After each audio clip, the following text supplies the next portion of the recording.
আল্ট্রাসার নামটা কি চেনা লাগছে? ফুটবলের সবচেয়ে ভয়ঙ্কর ফ্যানবেজ বলা হয় এদেরকে। প্রশ্ন হলো, কারা এই আল্ট্রাসার? আল্ট্রাসার হচ্ছে রিয়াল মাদ্রিদের সবচেয়ে পুরানো এবং কন্ট্রোভার্সিয়াল ফ্যান গ্রুপ। এরা রিয়াল মাদ্রিদের কট্টর ফ্যানবেজ। মাঠের মধ্যে ধমক দেয়া, ব্যানার প্রদর্শন করা, আতশবাজি ফুটিয়ে 90 মিনিট দাঁড়িয়ে তুফানের মতো এক নাগারে গর্জন করে প্রতিপক্ষের শিরা ও উপশিরা কাঁপিয়ে দেওয়ার জন্য এরা বিখ্যাত।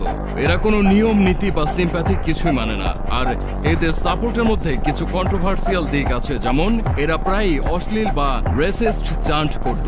তবে এদের কাছে শুধুমাত্র রিয়াল মাদ্রিদ ম্যাটার করে, আর এরা নিয়ম নীতির ঊর্ধ্বে গিয়ে মাদ্রিদকে সাপোর্ট করে। সহজ ভাষায় বললে, সান্তিয়াগো বার্নাব্যুকে প্রতিপক্ষের জন্য হেল বানিয়ে রেখে দেয় এরা। এরা সাউথ স্ট্যান্ডে যখন বসতো তখন ওইদিকে প্লেয়াররা যেতে ভয় পেত। 1980 সালে জোসে লুইস ওচাইতা এই গ্রুপের শুরু করেন, যিনি ব্যান খাওয়ার জন্য বিখ্যাত ছিলেন। এই লোক 1998 সালে জার্মানিতে গিয়ে মাঠের ভেতর নাজিদের পতাকা উড়িয়ে গ্রেপ্তারও হয়েছিলেন। এরপর আরেকবার এল ক্লাসিকো চলাকালীন সময়ে রেফারিকে মারার জন্য আজীবনের জন্য রিয়াল মাদ্রিদের ম্যাচ দেখা থেকে সাসপেন্ড করা হয়েছিল। আল্ট্রাসারের যে জিনিসটা অন্যান্য ফ্যান গ্রুপ থেকে তাদেরকে ব্যতিক্রম বানিয়েছে, তা হলো রাজনীতি এবং স্পোর্টসের বাইরের এজেন্ডা। অনেকে আঙুল তুলে এরা নাকি স্পেনের স্বৈরশাসক জেনারেল ফ্রাঙ্কোর সাপোর্টার। এরা প্রচন্ড হোমোফোবিক, রেসিস্ট এবং খুবই ডানপন্থী।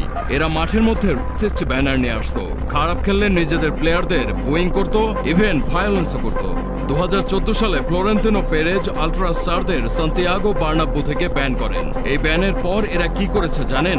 ফ্লোরেন্তিনো পেরেজের বাড়ি ভাঙচুর করে তার স্ত্রীর কবর পর্যন্ত ভেঙে দেয়। তাকে থ্রেট দেয়, সে যদি পদত্যাগ না করে তবে তাকে শেষ করে ফেলবে।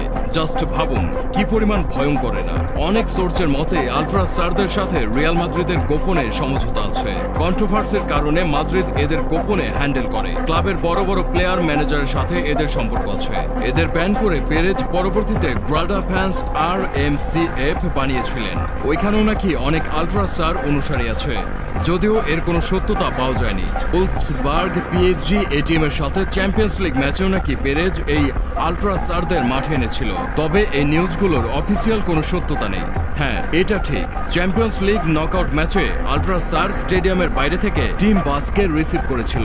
সান্তিয়াগো বার্নাব্যুতে 90 মিনিট অনেক দীর্ঘ সময়, আর সাউথ স্ট্যান্ডে যখন আল্ট্রাসার থাকবে তখন সেটা আরো ভয়ঙ্কর হয়ে ওঠে। এরা কন্ট্রোভার্সিয়াল, ডানপন্থী হলেও এরা রিয়াল মাদ্রিদকে তাদের জীবনের চেয়েও বেশি ভালোবাসে।